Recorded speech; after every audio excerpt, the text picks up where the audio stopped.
ever let yourself get pulled into a huge internet rabbit hole? Because I know I have. I mean, maybe you're researching how to do something in your business and you look up like 3 hours later, having maybe learned a ton, but you made zero progress actually doing anything. So annoying. Now, I got this question from my client, Elizabeth, who's an entrepreneur. Now, here's what she says.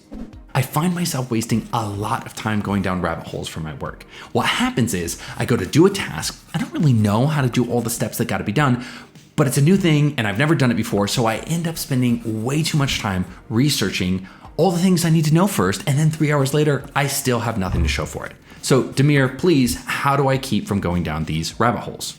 Thank you for the question, Elizabeth. Now, I'm going to offer 2 suggestions for how to avoid this. The first is something you got to do before you get stuck in the rabbit hole. And the second is something you can do when you actually find yourself in the middle of being stuck in a rabbit hole. Okay, now imagine you go into a restaurant, you walk in, ask for a hamburger, they bring it to you, and you happily eat the whole thing. But then they bring you the bill and it's $500. What would you do?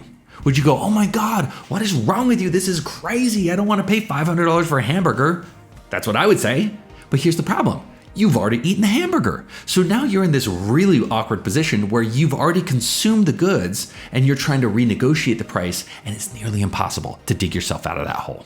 What would have been better, obviously, would be to know and agree on the price first and then eat and enjoy the hamburger. Gang, often we go down these rabbit holes without asking what time price we're willing to pay first. Then we come to our senses 4 hours later and we're horrified that we spent way more time researching something than it was really worth. But of course now we can't go back and get that time back.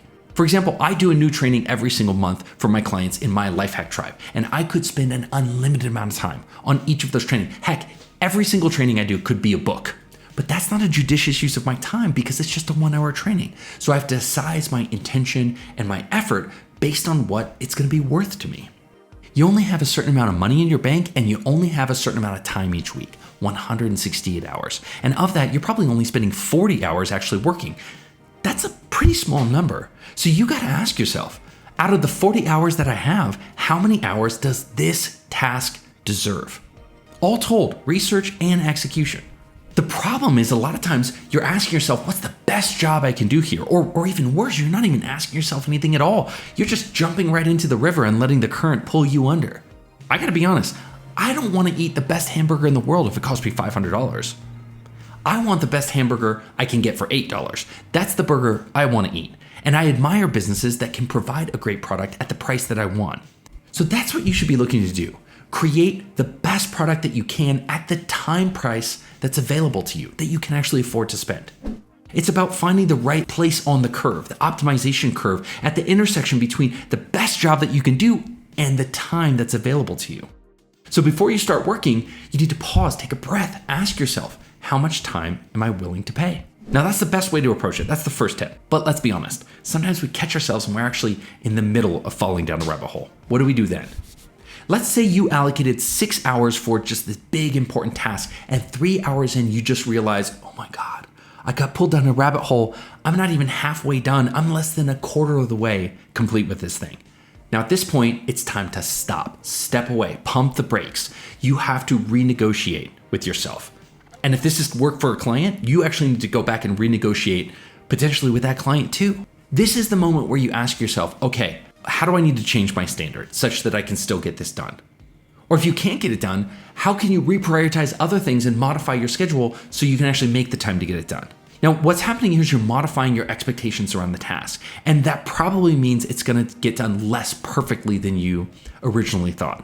Gang, that's okay. It's going to mean you need to step away from it for a moment, come up with a brand new plan, and then step back and keep the project going. The more frequently you do tasks, the better you're going to get at estimating how long they take, especially if you keep a productivity journal or you're tracking your time.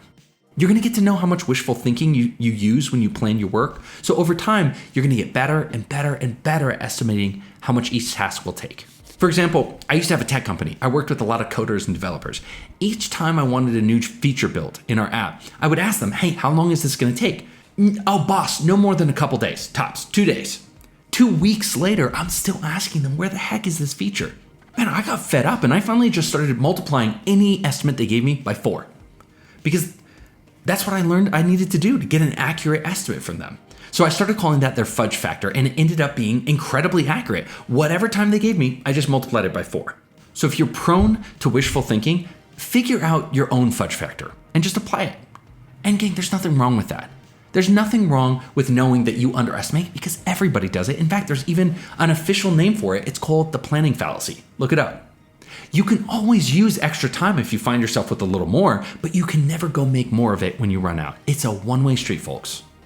That's how you stay in control of your time, and that's how you resist going down rabbit holes.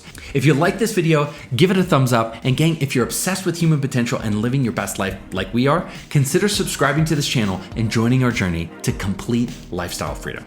See you in the next video.